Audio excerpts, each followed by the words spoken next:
तो एक तरफ देखिए पुतिन ये दावा कर रहे हैं, लेकिन दूसरी तरफ रूस और यूक्रेन जंग में दोनों ही पक्ष जीत का भी दावा कर रहे हैं। लेकिन अब यूक्रेन ने ऐसा दावा किया है जिसका जवाब रूस दे नहीं पा रहा है। इधर वॉर जोन से आ रही रिपोर्ट में खुलासा हुआ है कि कुर्स्क में इतने ज्यादा सैनिक मारे जा चुके हैं कि अब जंग करने के लिए सैनिकों की भारी कमी हो गई है। जबकि दूसरी तरफ पुतिन ने ऐलान कर दिया है कि कुर्स्क में यूक्रेन का पूरा वॉर प्लान रूस ने चौपट कर दिया है।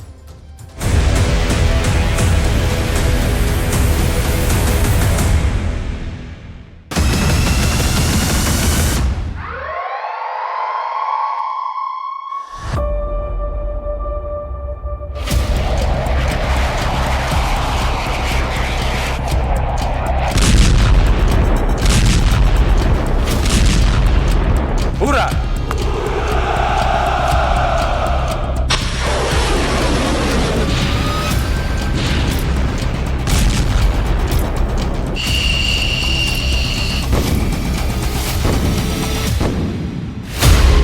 पुतिन पर भारी सितंबर युद्ध। क्या 923 दिन से चल रही रूस यूक्रेन जंग में रूस के 6,20,000 से ज्यादा सैनिक मारे जा चुके हैं। यूक्रेनी सेना के इन दावों पर भले ही रूस ने चुप्पी साध ली हो, लेकिन एक बात तो तय है कि सितंबर महीने में रूस यूक्रेन जंग पिछले 4 महीने की सबसे बड़ी और खूनी जंग साबित होने जा रही है।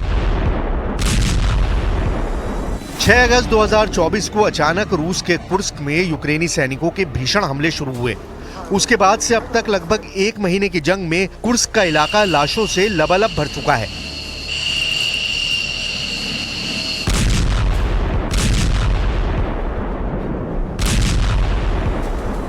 हालात ये हो गए हैं कि एक तरफ ज़ेलेंस्की दावा कर रहे हैं कि उन्होंने रूस में घुसकर कुर्स्क पर कब्जा कर लिया है, तो वहीं दूसरी तरफ पुतिन डंके की चोट पर कह रहे हैं कि यूक्रेन को कुर्स्क पर हमला करना बेहद भारी पड़ चुका है।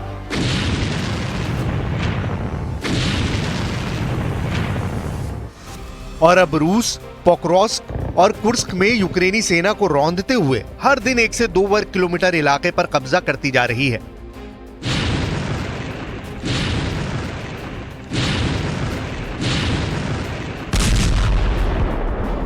पुतिन के इन दावों के बावजूद अब यूक्रेनी सेना ने ऐसा दावा किया है जिसने पूरी दुनिया को हैरान कर दिया है। जरा इस एनिमेशन के जरिए देखिए यूक्रेनी सेना पोक्रोव्स्क कुर्स्क में रूसी सेना पर क्या दावा कर रही है। यूक्रेनी रक्षा मंत्रालय ने दावा किया है कि सितंबर 2024 का महीना रूसी सेना पर बेहद भारी पड़ रहा है। यूक्रेनी सेना का दावा है कि पोक्रोव्स्क और कुर्स्क इलाके रूसी सैनिकों की लाशों से भरते जा रहे हैं। दावा किया गया है कि पोक्रोव्स्क और कुर्स्क में 7 सितंबर को हुई जंग बेहद खूनी और खौफनाक साबित हुई। इस जंग में यूक्रेनी दावों के मुताबिक रूस के 1390 से ज्यादा सैनिक सिर्फ 3 सितंबर को मारे गए। 1390 रूसी सैनिकों का एक दिन में मारे जाना वाकई रूस के खिलाफ बड़ी जीत है। वॉर जोन से आई रिपोर्ट के मुताबिक रूसी सेना पर यूक्रेनी सेना ने तोप, टैंक, बख्तरबंद और भारी हथियारों से लैस पैदल सेना ने बेहद पास से हमले किए हैं, जिसकी वजह से 3 सितंबर का दिन रूसी सेना के लिए काल साबित हुआ है। Сьогодні доповідь головкому Сирського. Як і щодня, по кожній частині фронту. Предметно щодо Покровська, Торецька, Курахівського напрямку. Окремо операція в Курській області. І дуже важливо, що абсолютно всі визначені завдання нашої Курської операції реалізовані. पुतिन को हराना नामुमकिन है। वहीं दूसरी तरफ राष्ट्रपति पुतिन ने साफ कहा है कि कुर्स्क पर हमला करना यूक्रेन को बेहद भारी पड़ चुका है। रूस के राष्ट्रपति पुतिन ने पूर्वी रूसी शहर व्लादिवोस्तोक में कुर्स्क जंग पर बड़ा दावा किया है। पुतिन ने दो टूक कहा है कि यूक्रेन का कुर्स्क आक्रमण पूरी तरह से फेल हो गया है। पुतिन का साफ कहना है कि पूर्वी यूक्रेन के डॉनबास क्षेत्र में रूसी सेना को रोकने की कोशिश की गई थी, जो पूरी तरह से असफल रही है। पुतिन ने खुलासा करते हुए कहा कि यूक्रेनी सेना हमला करके रूसी सेना को भटकाना चाहती थी, रूसी सेना को प्रमुख इलाकों से खदेड़ना चाहती थी, लेकिन डॉनबास में यूक्रेनी सेना को रौंदा जा रहा है। पुतिन ने यहाँ तक दावा किया कि यूक्रेनी सेना सिर्फ कुर्स्क में ही नहीं बल्कि पोक्रोव्स्क में भी बुरी तरह से हार रही है। В результате активных действий подразделений группировки войск «Центр» освобождены населенные пункты Орловка, Камышевка, Николаевка и Новожеланная Донецкой Народной Республики. Нанесено поражение формированием 7 механизированных, 2 егерских, воздушно-десантной, штурмовой бригад Вооруженных сил Украины, 2 бригад теробороны и штурмовой бригады «Людь» Национальной полиции Украины. Отражены 50 контратак подразделений Вооруженных сил Украины. हैरानी की बात तो यह है कि लगभग 3 साल से चल रही जंग में राष्ट्रपति जेलेंस्की शुरू से ही जीत के दावे कर रहे हैं, लेकिन ये बात समझ के बाहर है कि जिस यूक्रेन के 18% इलाके पर रूस कब्जा कर चुका है, वो जंग जीतने के दावे कैसे कर रहा है। हम आपको दिखाते हैं इस वक्त यूक्रेनी सेना रूसी सेना की तबाही पर और क्या बड़े दावे कर रही है। यूक्रेन की राजधानी कीव में मौजूद राष्ट्रपति दफ्तर के दावों के मुताबिक पिछले 4 महीने की जंग रूस पर बेहद भारी पड़ी है। मई से सितंबर तक रूस के न सिर्फ हजारों सैनिक मरे हैं, बल्कि रूसी सेना का तोपखाना बख्तरबंद और भारी हथियारों की भारी तबाही हुई है। जहां अकेले 3 सितंबर के दिन ही 1390 रूसी सैनिक मरे हैं, तो वहीं अब तक यूक्रेनी दावों के मुताबिक 6,20,350 रूसी सैनिक मारे जा चुके हैं। यूक्रेन के रक्षा मंत्रालय का दावा है कि 3 सितंबर को रूस के 60 टैंक, 27 बख्तरबंद लड़ाकू वाहन, 30 तोपखाने प्रणाली, 43 UAV, 35 वाहन और ईंधन टैंक तबाह हुए हैं, जबकि 923 दिन की जंग में रूस के अब तक 17,694 तोपखाने सिस्टम और 8,618 टैंकों को यूक्रेनी सेना ने बर्बाद कर दिया है।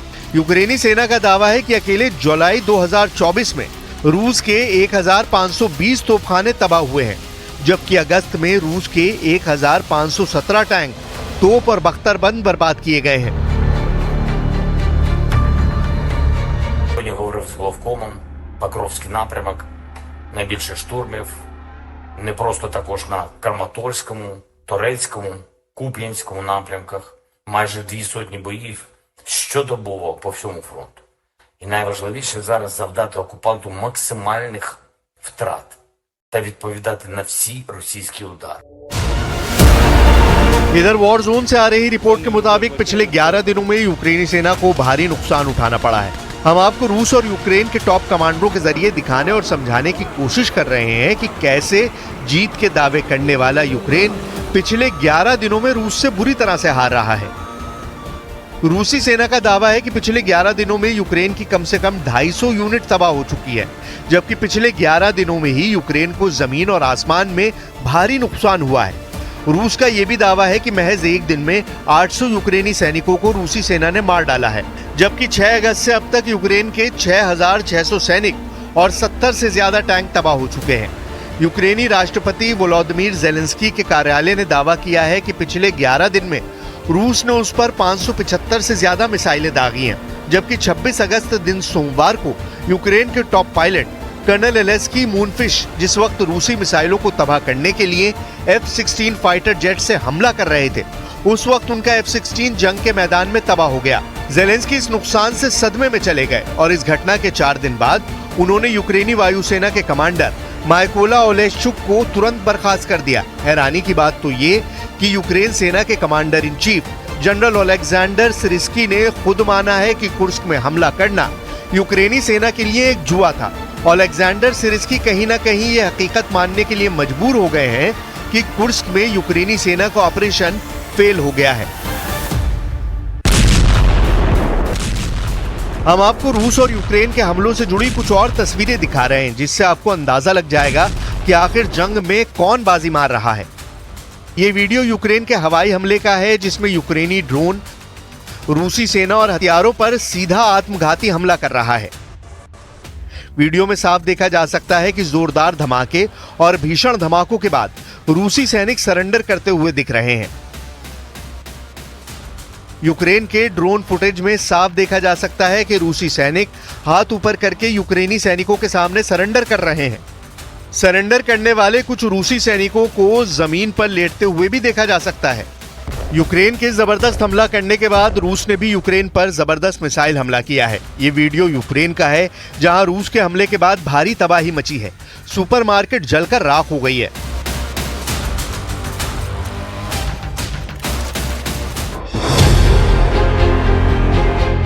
चौबीस घंटे पहले भी रूसी सेना ने यूक्रेन के पुलतावा इलाके में बैलिस्टिक मिसाइल से ऐसा भीषण हमला किया है जिसने जेलेंस्की के होश उड़ा दिए हैं। दावा किया गया है कि रूस के इस मिसाइल हमले ने पुलतावा इलाके में 10 इमारतों को पूरी तरह से तबाह कर दिया है, जबकि रूस के इस हमले में 55 से ज्यादा लोग मारे जा चुके हैं, जबकि 200 से ज्यादा घायल हैं, जिनमें से कई की हालत बेहद गंभीर है।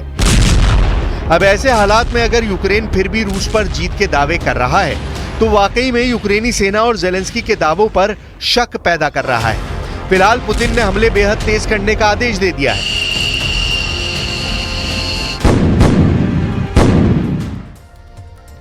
गाजा युद्ध, रूस यूक्रेन जंग और हिजबुल्लाह से लड़ाई के बीच अब एक ऐसी खबर आ चुकी है जिसने दुनिया को तीसरे विश्व युद्ध के और करीब पहुंचा दिया है।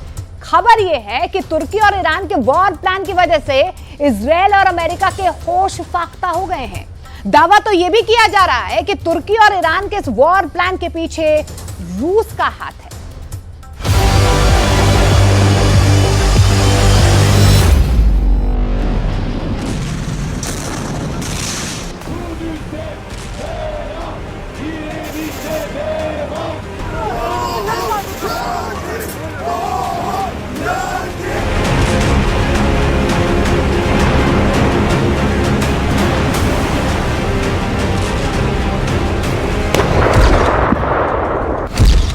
तुर्की ईरान का बोरा युद्ध, खौफ में अमेरिका इजराइल।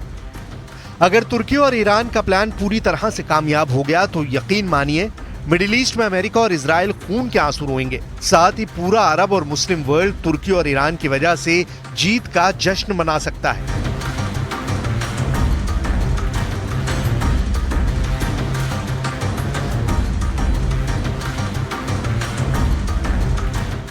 शुरू में ही हम आपको खबर समझा देते हैं कि आखिर होने क्या जा रहा है। नेटो देश तुर्की नेटो के 32 देशों को ठेंगा दिखाते हुए रूस के साथ युद्ध अभ्यास में जुट गया है। इस वक्त तुर्की और रूस की सेना आपस में मिलकर बड़े युद्ध की तैयारी में जुट चुकी है। खबर तो यहाँ तक है कि तुर्की के राष्ट्रपति रेजेप ताइप अर्दोआन ने पुतिन से साफ कह दिया है कि अगर पुतिन फिलिस्तीन, हिजबुल्लाह और ईरान का समर्थन करते रहते हैं तो वो नेटो की रत्ती भर परवाह न करते हुए रूस के साथ बड़ा कदम उठा सकते हैं।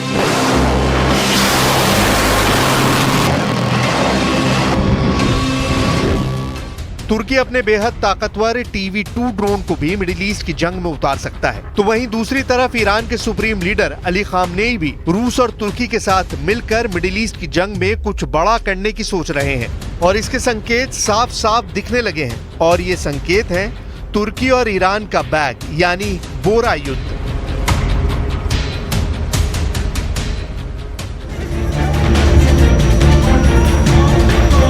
पहले आप तुर्की के बंदरगाह शहर इजमिर का ये वीडियो देखिए, जहां अमेरिकी नौसैनिकों के साथ तुर्की के लोग बीच सड़क मारपीट कर रहे हैं। अमेरिका के 2 सैनिकों के साथ मारपीट की जा रही है।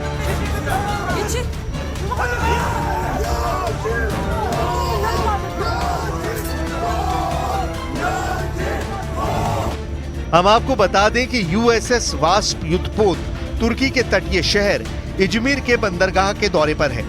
उसी पर सवार सैनिक जब बंदरगाह शहर इजमिर में घूम रहे थे तभी उनके सिर को बैग से ढककर पीटा गया।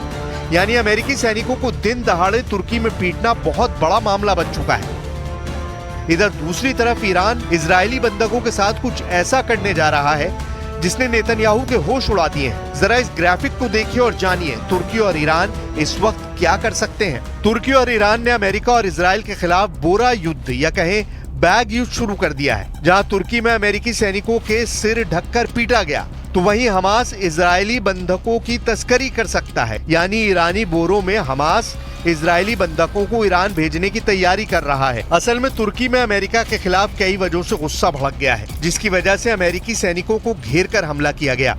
तुर्की के anti America propaganda youth group ने अमेरिकी सैनिकों पर हमला किया है। तुर्की नेटो को धोखा देकर पुतिन के साथ जा रहा है।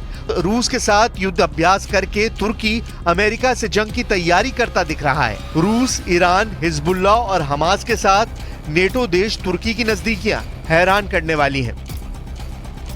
वहीं दूसरी तरफ ईरान हमास के जरिए इजरायली बंधकों को हासिल करने में जुटा है ताकि इजराइल को युद्ध विराम करने के लिए मजबूर किया जा सके। इजरायली बंधकों की तस्करी हमास ईरान तक कैसे करेगा, यह अपने आप में बड़ा सवाल है।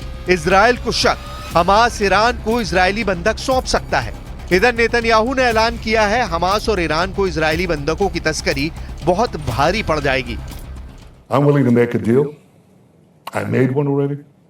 One that brought back 150 hostages, 117 alive. And I'm committed to return the remaining 101. I'll do everything I can to get them in. But leaving Philadelphia does not advance the release of the hostages.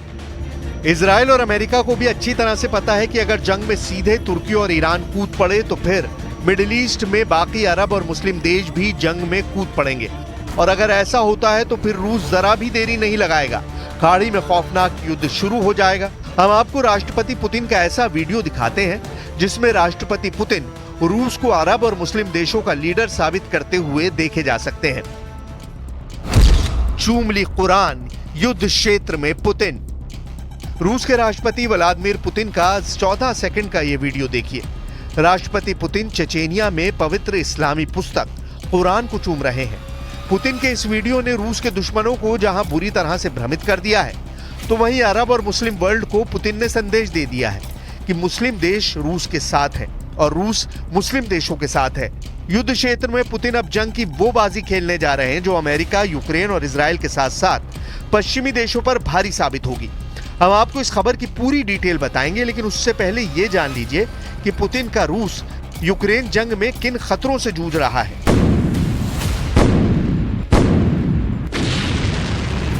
रूस के राष्ट्रपति Vladimir Putin 13 साल बाद चेचेनिया गए थे। चेचेनिया के Grozny में नवनिर्मित पैगंबर जीसस मस्जिद में रूसी राष्ट्रपति पहुंचे। इस दौरान उन्हें पवित्र कुरान की एक स्वर्ण जड़ित कॉपी भेंट की गई, जिसे राष्ट्रपति पुतिन ने तुरंत चूम लिया।